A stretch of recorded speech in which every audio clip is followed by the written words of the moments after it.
Waduh, preman dibayar untuk bubarin diskusi. Ada dugaan masa ini bagian dari Golkar. Assalamualaikum warahmatullahi wabarakatuh.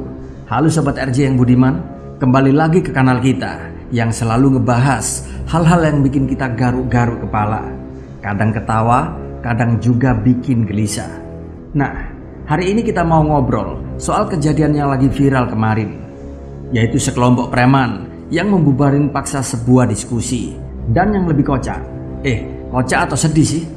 Premannya bilang kalau dirinya diperintah. Waduh, serasa nonton drama politik kan?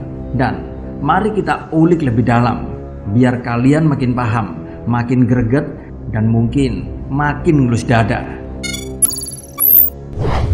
Jadi ceritanya begini sob, ada acara diskusi Forum Tanah Air atau FTA yang diadakan di Hotel Kemang, Jakarta. Diskusi ini dianggap lumayan penting. Banyak tokoh-tokoh yang hadir, termasuk mantan Ketua PP Muhammadiyah, Din Samsudin, dan pakar hukum tata negara Refli Harun, beserta teman-teman yang lain. Tapi tiba-tiba, suasana tenang pun berubah menjadi chaos. Sekelompok preman tak dikenal, ngamuk, dan merusak meja, layar, serta berteriak-teriak histeris. Bubar, bubar. Fenomena ini sudah kayak zaman PKI ketika bubarin pengajian.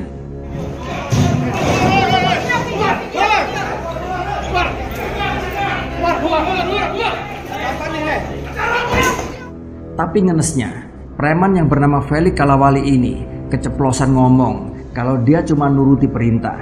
Loh, perintah dari siapa coba? Kok kayak ngerjain tugas sekolah ya? Nurutin perintah.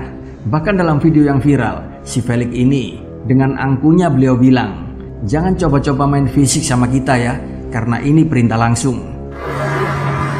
Kalau lu main fisik dengan kita seperti jangan, karena kita perintah langsung. Ya. Dari sini, dari omongan Felix yang keceplosan ini, jangan-jangan benar ada dalang di balik layar. Tapi di sini saya acungi 2 jempol buat para netizen kita. Memang sih, para netizen kita nggak ada tandingannya, dan mereka tidak bisa dianggap remeh. Mereka cerdas, walaupun sih sedikit suka kepo. Para netizen ini pun lalu mencari tahu siapa Felix sebenarnya. Dan dugaan mereka, Felix ini mungkin terlibat dengan partai politik tertentu. Kenapa begitu ya? Ya, karena netizen juga menemukan ada video Felix memakai baju batik yang lagi ada di acara Partai Golkar.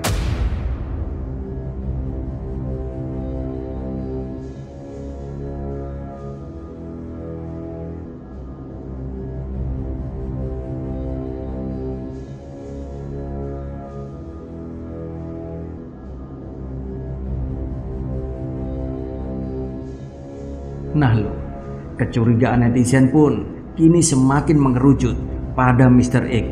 Apalagi Refli Harun bilang dia yakin tidak mungkin preman-preman ini bertindak atas dasar suka atau nggak suka. Pembubaran acara diskusi tersebut pasti ada yang ngarahin. Sekarang yang menjadi pertanyaannya adalah, siapa si Mr. X yang isunya menjadi otak di balik semua ini?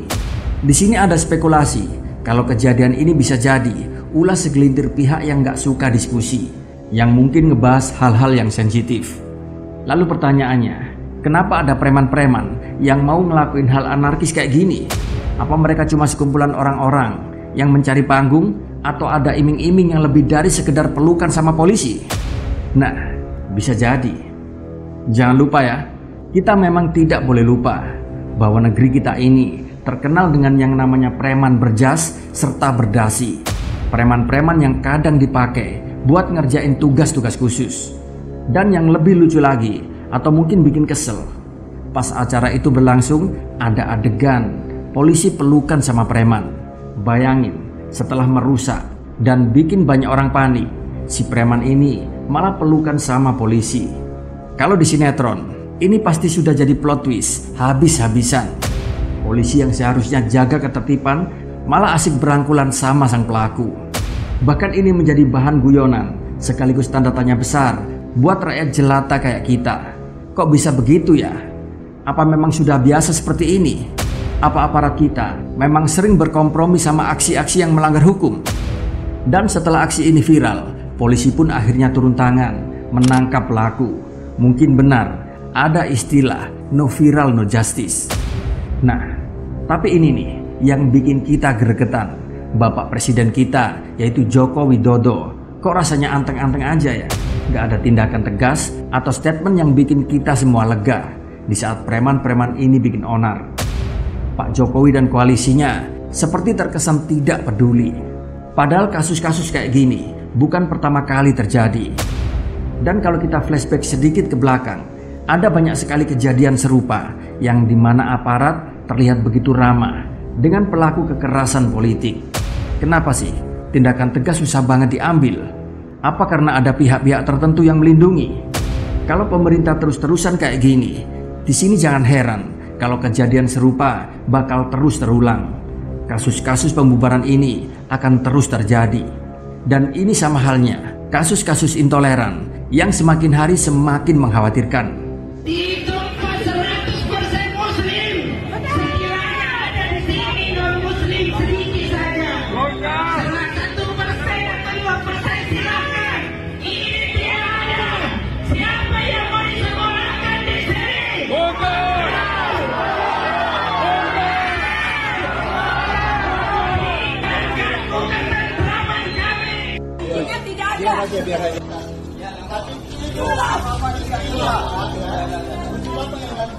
Istri Bapak yang ganggu kami. Ibadah itu hak kita loh. Iya, kan tempatnya. Tempat ibadah itu harus ada izin. Harus ada izin. Doa minta izin. Aduh, Bapak memfasilitasi orang yang intoleran. Ketika tidak ada izin, orang dilayang penting. Di sini saya setuju. Bila dalam menangani intoleransi di negeri ini, Jokowi benar-benar gagal. Tapi ya, kita rakyat jelata cuma bisa nonton dari pinggir yang semakin kesel dan gelisah. Jangan-jangan ini semua hanya bagian dari skenario besar yang kita nggak pernah tahu. Saya di sini yakin 1000% polisi hanya akan bertindak dan menghukum pionnya. Sementara yang menjadi dalangnya udah kayak ninja bisa ngilang tak kasat mata. Oke sob, sampai di sini dulu ya. Jangan lupa untuk selalu stay tune di channel Rakyat Jelata ini agar kalian tidak ketinggalan drama-drama politik para kaum elit yang makin hari makin membagongkan. Terima kasih sudah menonton dan sampai jumpa pada drama-drama berikutnya. Wassalamualaikum warahmatullahi wabarakatuh.